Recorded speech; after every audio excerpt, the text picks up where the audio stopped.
Magandang araw sa lahat. Ako nga po pala si Binibining Kaso, ang iyong guro sa araw na ito. Bago tayo magsimula ay, maaari ba kayo magsitayo at tayo ay manalangin?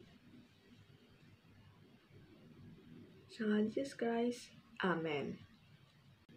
Bago ako magsimula ay may mga alituntunin ako na dapat ninyong tandaan sa ating klase. Sa una ay igalang at respeto ang mga kamag-aral. Ikadua, makinig sa talakayan. At ikatlo, iwasan ang pagkikipagkwentuhan habang nasa klase. At ang ika-apat ay itaas ang kamay kapag nais may sabihin o may itanong.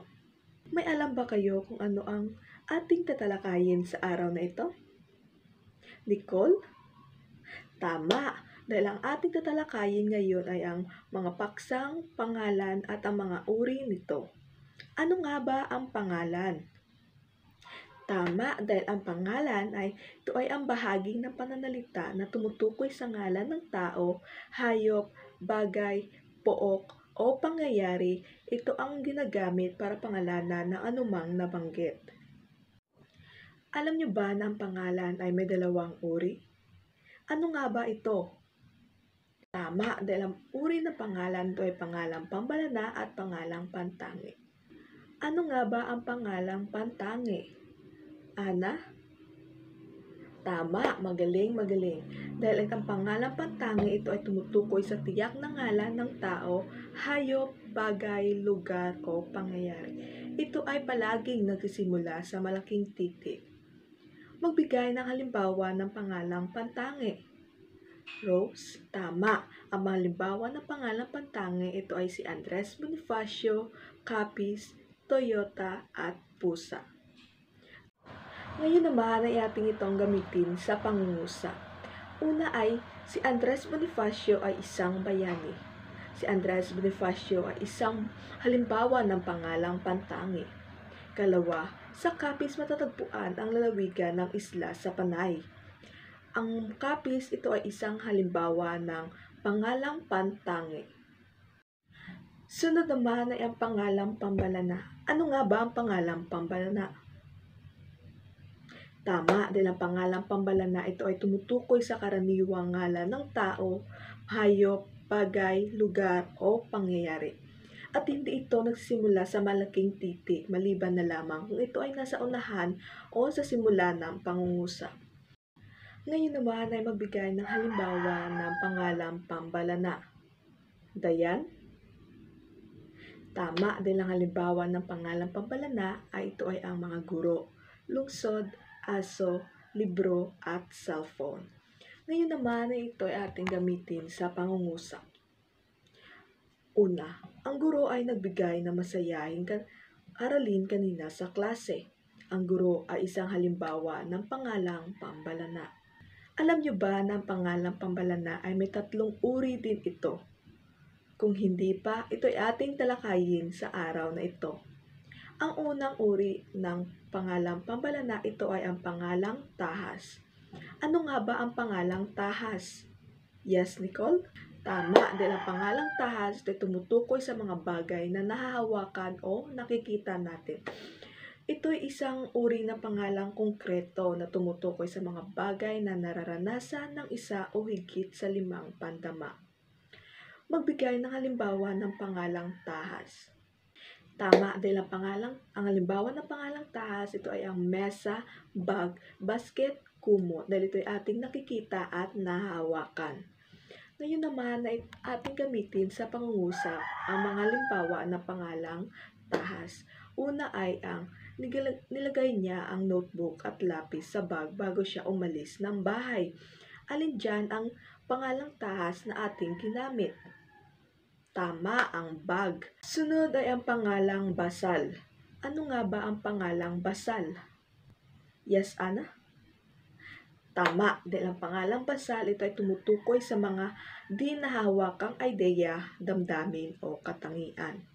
Ito ay isang uri ng pangalang di konkreto at tumutukoy sa mga idea, damdamin o konsepto na hindi natin maaring mahawakan, makita o maramdaman gamit ang mga pandama. Magbigay ng halimbawa ng pangalang basal. Tama din mga halimbawa nito ay ang pag-ibig, kagandahan at pag-asa. Ngayon naman ay ating gamitin sa pangungusap ang pangalang basal. Una ay ang pag-ibig sa pamilya ang nagbigay sa kanya ng lakas upang magpatuloy kahit sa gitna ng unos. Ang ginamit natin pangalang basal ay ang pag-ibig dahil ito ay ating nararamdaman at hindi natin nakikita. Pangalawa ay sa bawat pag-asa na kanyang dinadala, may panibagong simula siyang nilikha. Ang ating ginamit dito ay ang pag-asa dahil ito ay ating kusang nararamdaman at hindi natin nakikita o nahawakan. Naintindihan lamang ating tinatalakay ngayong araw? Magaling at naintindihan ninyo. Sunod naman ay tutungo tayo sa pangalang lansakan. Sinong may idea kung ano ang pangalang lansakan? Marie, nagtaas ka ng iyong kamay? Tama, magaling. Dahil natatandaan niyo pa kung ano yung pangalang lansakan. So, ang pangalang lansakan, ito tumutukoy sa pangkat ng mga tao o bagay. Ito ay pangalang na tumutukoy sa isang pangkat o koleksyon ng tao, hayop, bagay o iba pa bilang isang kabuuan, hindi binibilang isa-isa. So, ang halimbawa ng pangalang lansakan, ito ay ang mga hukbo, klase, pamilya at grupo. Ngayon naman ay gamitin natin sa pangungusap ang pangalang lansakan. Una ay ang tahimik ang klase habang nakikinig sa paliwanag ng kanilang guro tungkol sa kasaysayan. So, ang pangalang lansakan na ating ginamit dito ay ang klase dahil ito ay isang kabuuan sa isang paaralan. Ngayong tapos na ang ating talakayan tungkol sa pangalan at sa mga uri nito, may katanungan pa ba? O may mga hindi kayo naintindihan sa ating tinalakay sa araw na ito? Mabuti at wala, dahil kung wala ay may hinihanda ako sa inyong gawain na inyong sasagutan sa araw na ito. Kumuha na isang kapat na papel at sagutan lamang ninyo ito ng 3 minuto. 1 minuto. Tapos na bang lahat? Magaling. Dahil kung tapos ng lahat, ito ay atin iwasto ang inyong sinagutan. So, panuto. Sa lungguhitan ang pangalan sa bawat pangungusap. Tukuyin kung ito ay pangalang basal, lansakan, pantangi, pambalana o tahas. Una ay ang naramdaman ko ang kaligayahan kahapon. Alin dito ang dapat nasa lungguhitan at anong uri ito ng pangalan? Tama, dahil ang dapat itong salungkuhitan ay ang kaligayahan at ang uri nito ay ang basal. Dahil ang kaligayahan, ito ay ating kusang nararamdaman at hindi natin ito nakikita o nahawakan. Magaling, Nicole. Pangalawa, sinong pwedeng makasagot? Ana?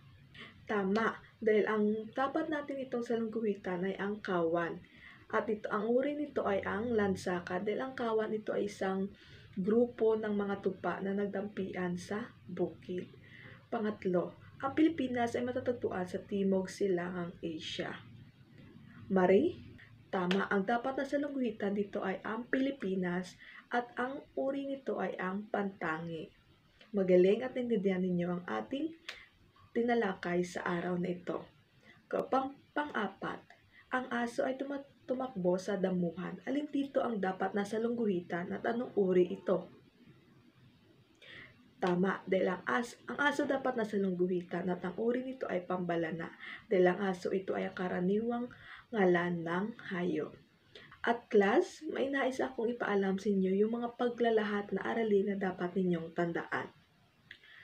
Ang paglalahat na aralin ay ang pangalan ay pundasyon ng pangungusap.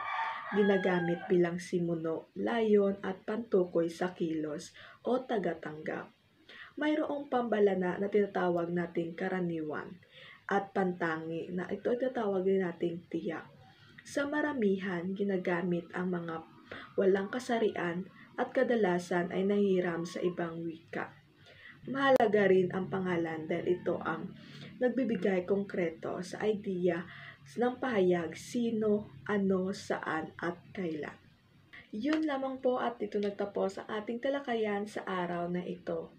Maraming salamat sa inyong kooperasyon sa klase.